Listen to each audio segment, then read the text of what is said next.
Bonjour, aujourd'hui nous allons résoudre une inéquation du second degré, la voici. X au carré sur 5 plus x sur 4 plus 1/2 plus petit que 0. Alors quand on pose ce genre de question, on attend de l'élève qu'il utilise un théorème ou qu'il résolve cette inéquation par le calcul. Ça n'empêche pas, on peut très bien décider dans un premier temps de faire une conjecture graphique pour avoir une idée du résultat. Alors pour résoudre graphiquement cette inéquation, on commence par traduire la question par une phrase en français. Je cherche pour quelle valeur de x la courbe de cette fonction est située en dessous et pas sur l'axe des abscisses. Alors, on trace la courbe, la voici, et ensuite, on étudie la position de la courbe par rapport à l'axe des abscisses. Alors, le nom, c'est quoi? Le nom, c'est la réponse à la question suivante.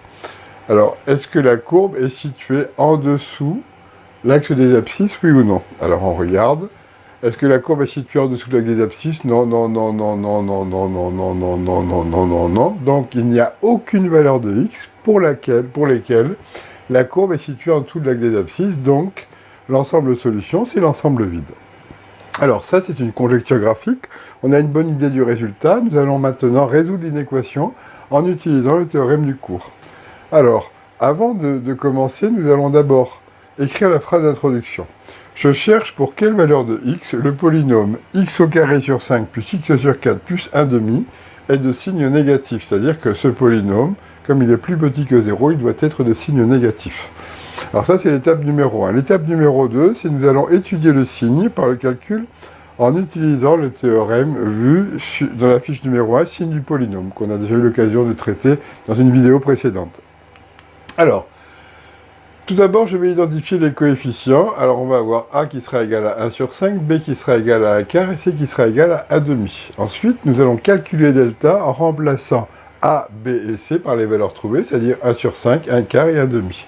Alors, delta, ça va être quoi? Ça va être 1 quart au carré moins 4 fois 1 cinquième fois 1/2. Alors, dans cette suite d'opérations, nous allons respecter la priorité, bien évidemment. Alors d'abord, on va commencer par faire la puissance. Donc 1 quart au carré, ça fait 1 sur 16, et on fait le produit. Alors attention, plutôt que de tout multiplier, on peut simplifier en haut et en bas par 2, ce qui va nous faire 2 sur 5. Alors bien évidemment, il va falloir maintenant mettre au même dénominateur. On va choisir comme dénominateur commun 80. Ça veut dire qu'on multiplie la première fraction par 5 sur 5 et la deuxième par 16 sur 16. On fait le calcul, on obtient moins 27 sur 80. Alors comme delta est négatif, eh bien, le trinôme ax au carré plus bx plus c sera toujours du signe de A. Alors, toujours du signe de A, ici dans l'exercice qui nous intéresse, A est égal à 1 sur 5. Ça signifie que le signe de A est positif. Ça veut dire que x au carré sur 5 plus x sur 4 plus 1/2 sera toujours positif. Alors maintenant, l'étape numéro 3, nous allons répondre à la question que l'on avait posée au départ, c'est-à-dire que on cherche quand est-ce que le polynôme est de signe négatif. Eh bien la réponse est il n'est jamais de signe négatif car il est tout le temps positif. Donc qu'est-ce qu'on a comme ensemble solution? Eh bien on n'y a aucune solution, donc c'est grand S égale l'ensemble vide. Alors tout à l'heure, on avait conjecturé déjà le résultat graphiquement.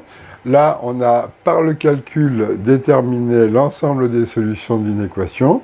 On peut, dans un troisième temps, vérifier ce qu'on a obtenu en utilisant l'application calcul formel de GeoGebra.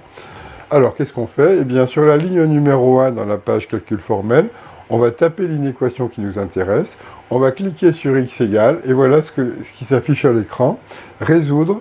Et là, eh ben, on obtient l'ensemble vide, c'est-à-dire qu'il n'y a rien du tout entre les accolades, donc il n'y a pas de solution. Donc ça confirme bien le résultat qu'on a trouvé. On peut donc passer à la question suivante. Voilà.